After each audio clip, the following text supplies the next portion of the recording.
ukighafiliwa na Lailatul Qadri, Mwenyezi Mungu Subhanahu wa Ta'ala anakuandikia kana kwamba umefanya ibada miaka 80. Kwa dada Ramadhani hiyo kalia Ramadhani hiyo, kisha baada ya hapo akakuletea ashhurul hurum, miezi mitukufu, ili kusudi mwanadamu usipate na fatra, usiwe na gap nafasi ya kughafilika. Amekuletea miezi mitukufu ili urudi kwake, akakuletea mwezi mtukufu wa mfungo pili. Ukifanya amali moja, basi malipo yake ni 70 ila 700 dhif, mpaka 700. Angalia,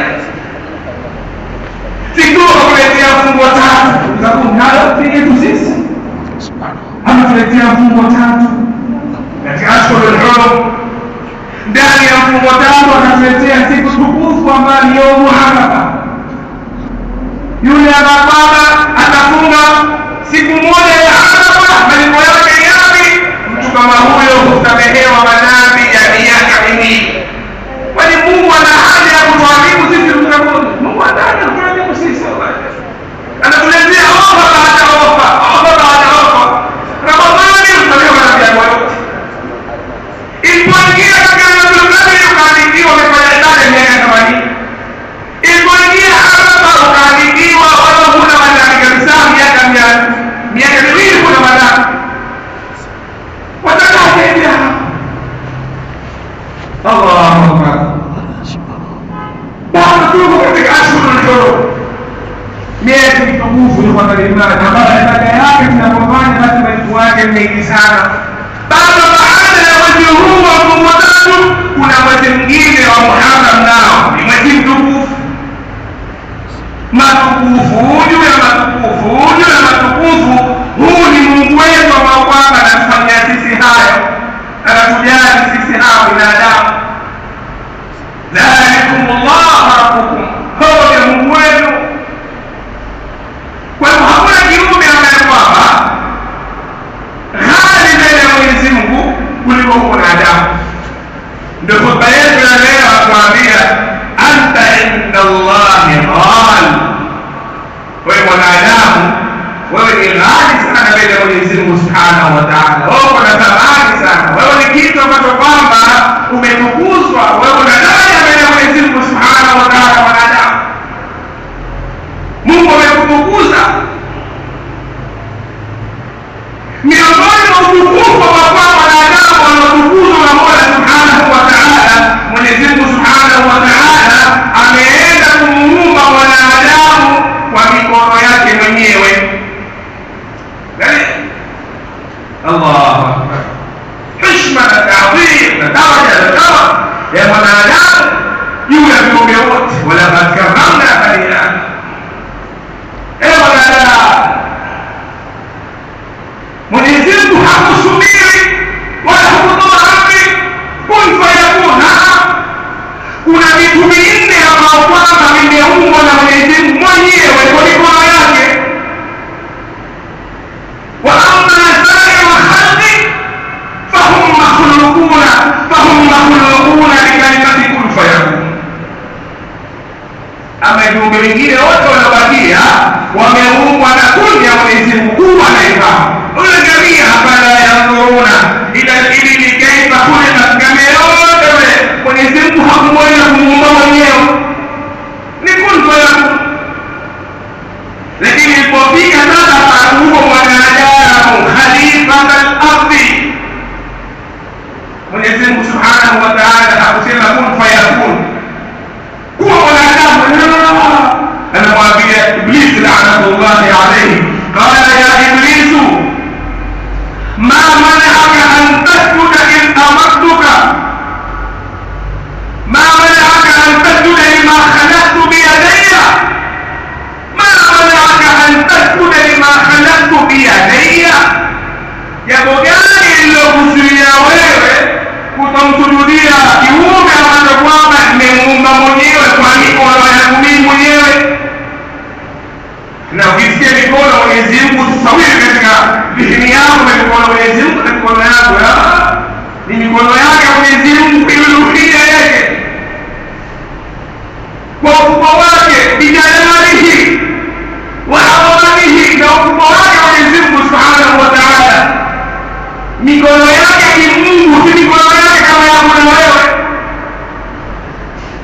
Kwa Mwenyezi Mungu Subhanahu wa Ta'ala, kwa kumheshimu mwanadamu, kwa kumpa cheo mwanadamu, kwa kumpa sharafu mwanadamu, ameenda kumuumba mwenyewe kwa mikono yake. Ndio tunasema vitu vinne vimeumbwa na Mwenyezi Mungu Subhanahu wa Ta'ala mwenyewe, ameenda kuviumba kwa mikono yake. Kitu cha kwanza ni al-arsh. Arsh, Mwenyezi Mungu ameenda kuiumba arshi mwenyewe. Kitu cha pili al-qalam, nun wal qalam wama yasturun. Qalam, Mwenyezi Mungu Subhanahu wa Ta'ala ameenda kuumba yeye mwenyewe kwa mkono wake. Kitu cha tatu wanaona ndio kiumba Mwenyezi Mungu Subhanahu wa Ta'ala mwenyewe kwa mikono yake ni jannatu adn. Jannatu adn ni pepo ya adn. Pepo ziko nyingi, pepo ziko 8, lakini kuna pepo ya adni Mwenyezi Mungu ameenda kuitengeza mwenyewe. Jannatu adn allati wa'ada ar-rahmanu 'ibadahu bil ghaib wa kana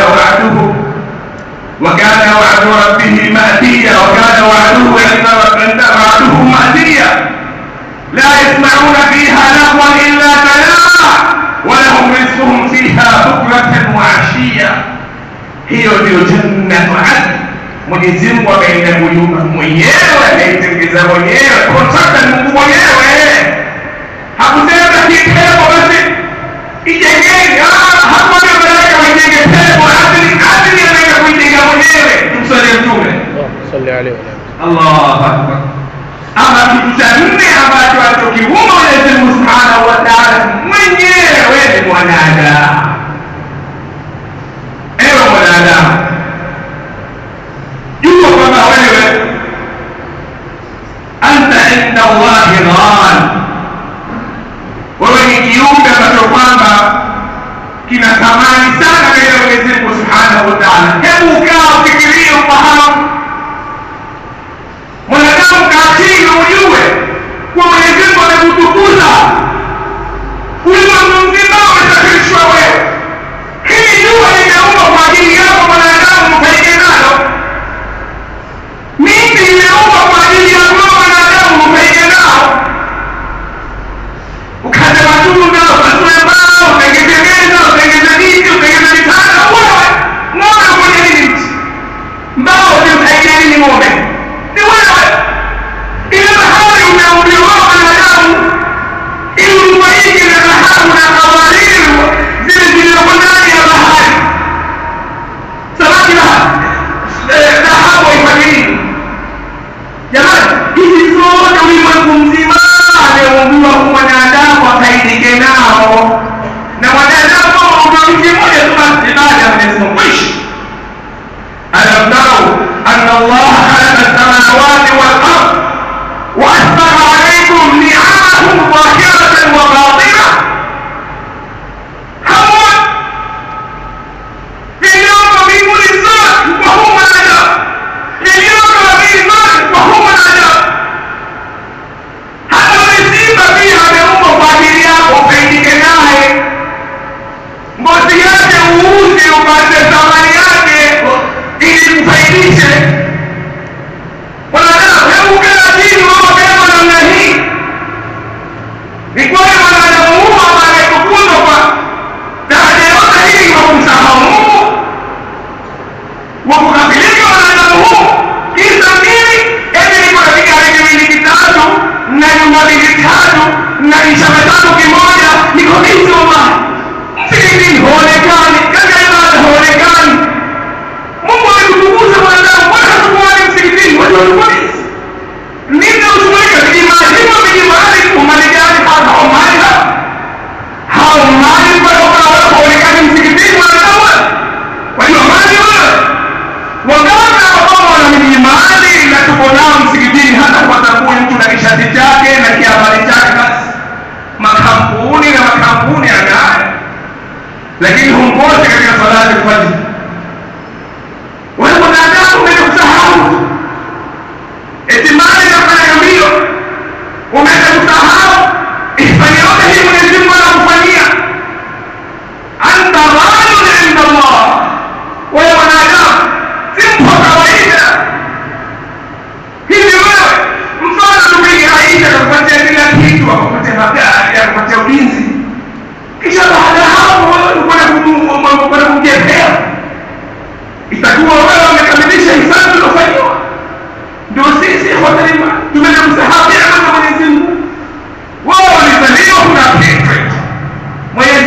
kufungulia kidogo watu wamsahau Mungu. Ikhwata al-iman, turudie kwa Mwenyezi Mungu Subhanahu wa Ta'ala. Sisi tuna cheo mbele ya Mwenyezi Mungu Subhanahu wa Ta'ala. Sisi tuna hukumu mbele ya Mwenyezi Mungu Subhanahu wa Ta'ala. ولقد كرمنا بني آدم وحملناهم في البر والبحر ورزقناهم من الطيبات وفضلناهم على كثير ممن خلقنا تفضيلا.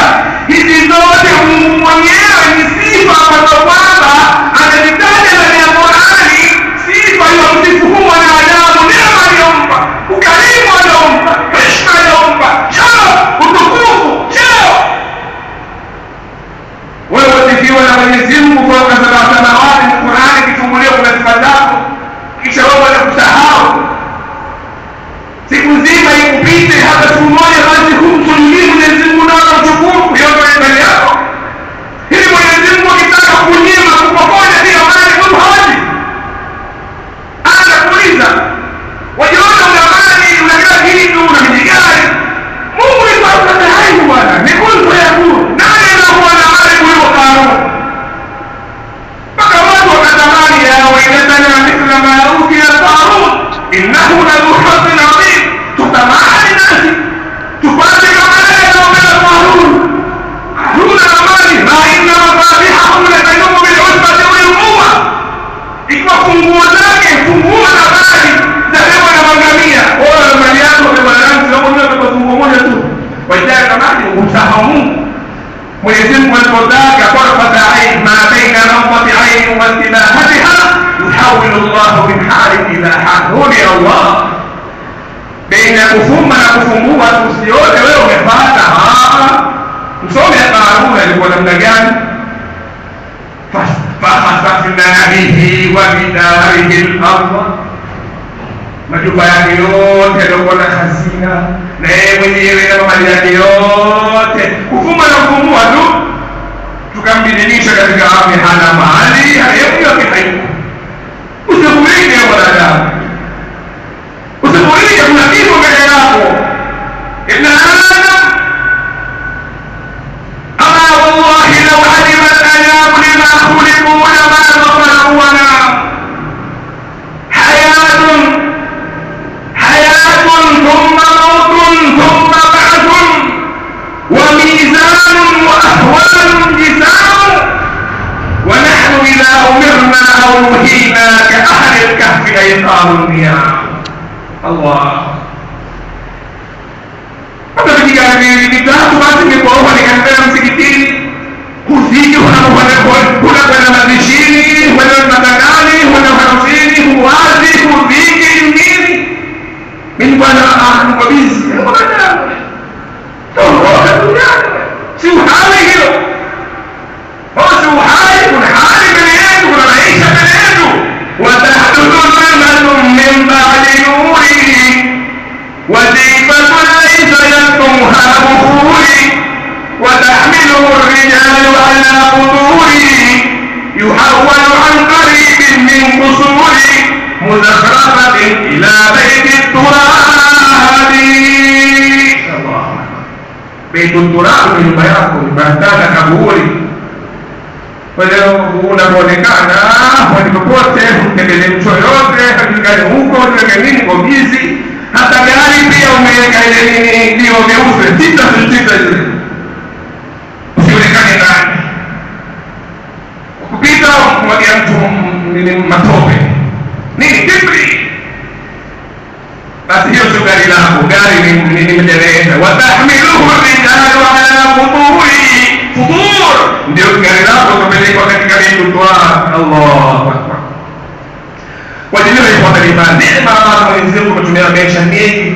Kaa chini ufikirie wewe ni nani mbele ya Mwenyezi Mungu, ni kiumbe kitukufu. Rudi kwa Mwenyezi Mungu Subhanahu wa Ta'ala. Usiuike na dunia. Mali yasikuike. Vijana wasikuike. Ujue unaelekea wapi. Nenda kwa Mwenyezi Mungu Subhanahu wa Ta'ala. Tukimalizia, tumwangalie mwanachuoni mmoja ni tabi'i. Kisa chake kwa namna gani? Huyu tabi'i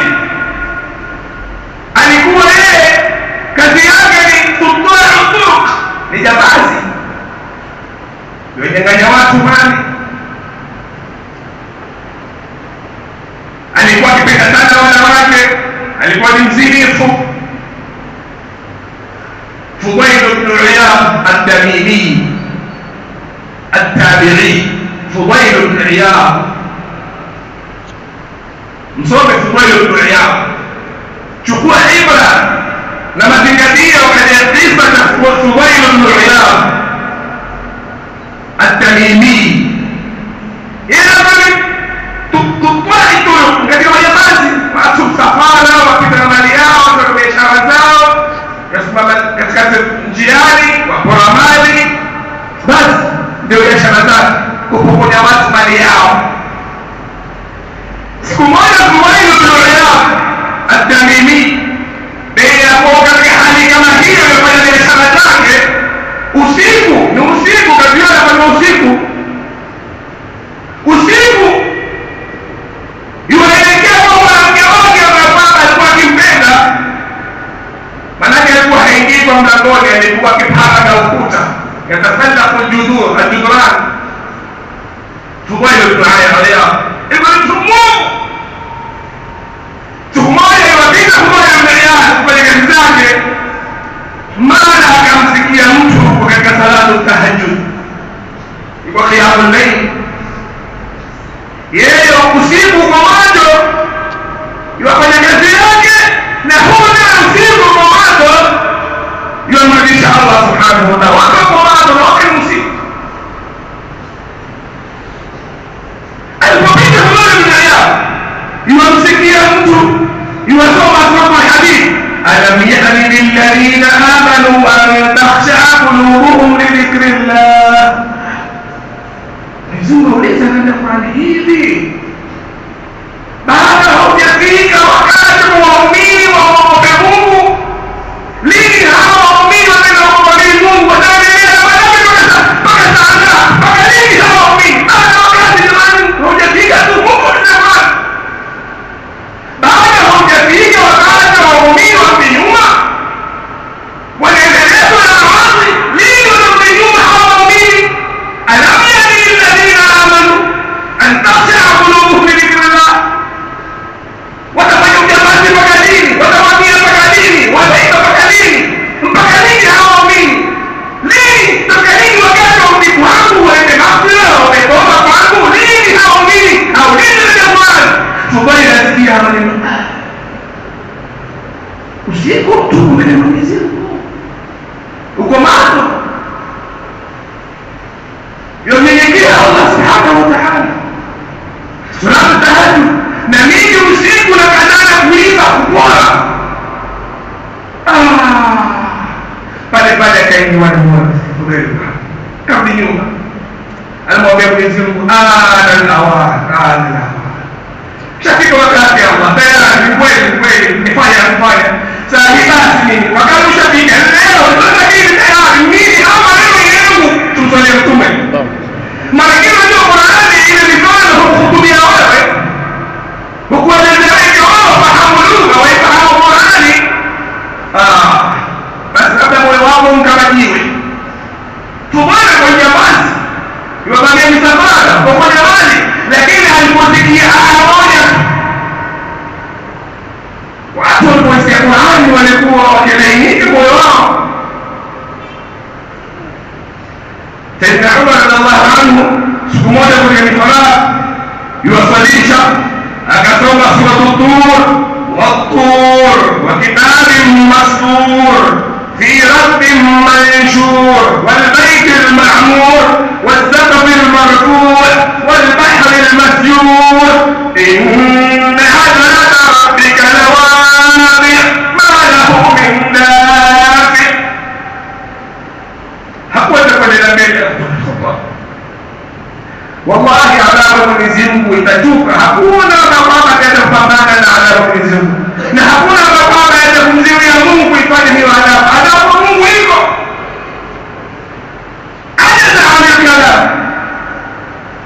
hakuwezi kuendelea. Sayyidina Umar radhiallahu anhu pale akahukumiwa, akaanguka, akatuguliwa msikitini, watu wanamshia na tayari hajui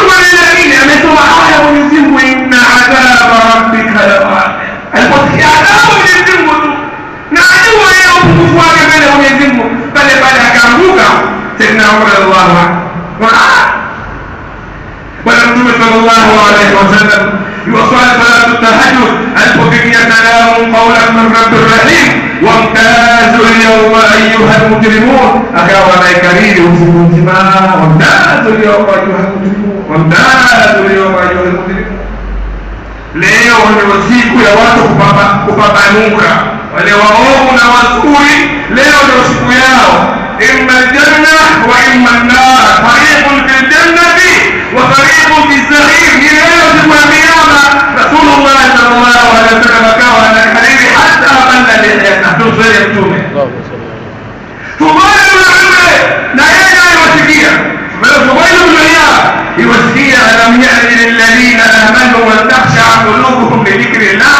Hivi baada wakati hujafika waumini kurudi kwa Mwenyezi Mungu, watarudi kwa Mwenyezi Mungu waumini, wataendelea nini na maasi waumini hawa? Fudail alimwambia Mwenyezi Mungu, ana al-awan, sahisha fika ya mstaba hii tayari kwisha, hata ukamilisha ile safari yako ya kule unamke pale pale kama ulivyokuwa. Baina kuwai warudi tayari anaendelea kuletana kwa Mwenyezi Mungu, mara asikia msafara wasafiri, msafara unaendelea huku wakisema tusipite hiyo njia jamani, hiyo njia kuna Suwaibu ya hapa atatufamia, afadhali tupite ile njia refu kuliko hizo tukati. Kuna Suwaibu hapa tena kutumoja na angalia asikia kana watu wanaogopa Suwaibu jamani wake waliokuwa nao. Tumsaidie tu Allah.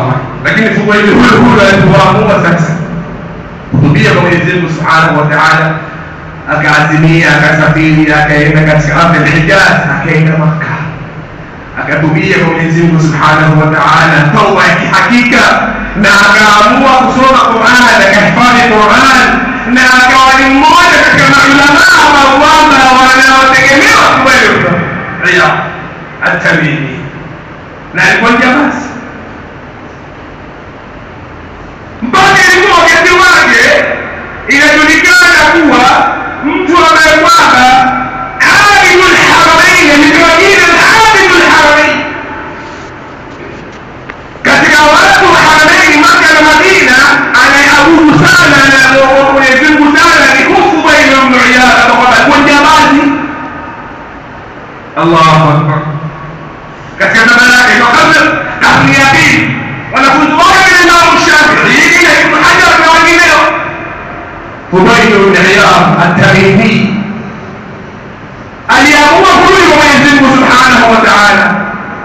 Alijua cheo chake Mwenyezi Mungu amempeleka zote hizi, lakini saa hii asikwisha, nimeamua saa hii kwisha. Na wala hakuwa ndugu yangu Muislamu, usiendelee namna hiyo.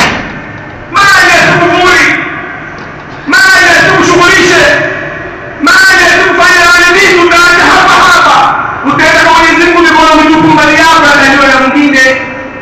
Wewe ni ghalun inda Allah, uko na cheo mbele Mwenyezi Mungu Subhanahu wa Ta'ala, wewe uko na daraja mbele Mwenyezi Mungu Subhanahu wa Ta'ala.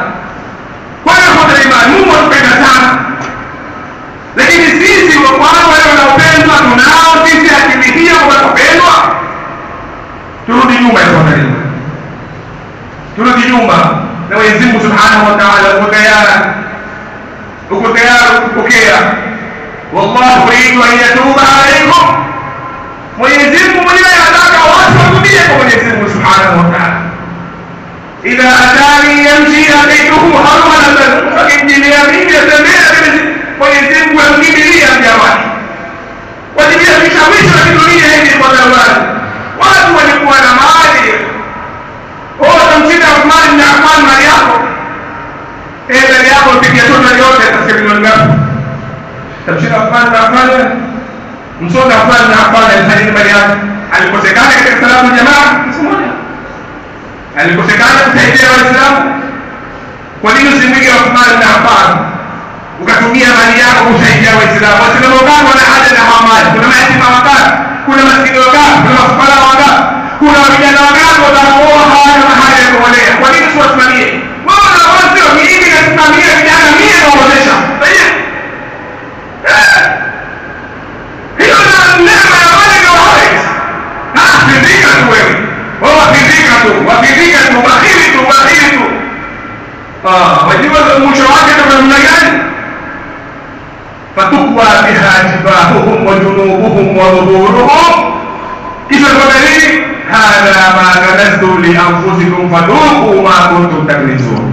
Kwa hivyo kwa imani kuzungumza mengi sana, sisi tumependea na Mwenyezi Mungu Subhanahu wa Ta'ala, tumeamesha, tumefadhilishwa, tumepewa neema mbalimbali.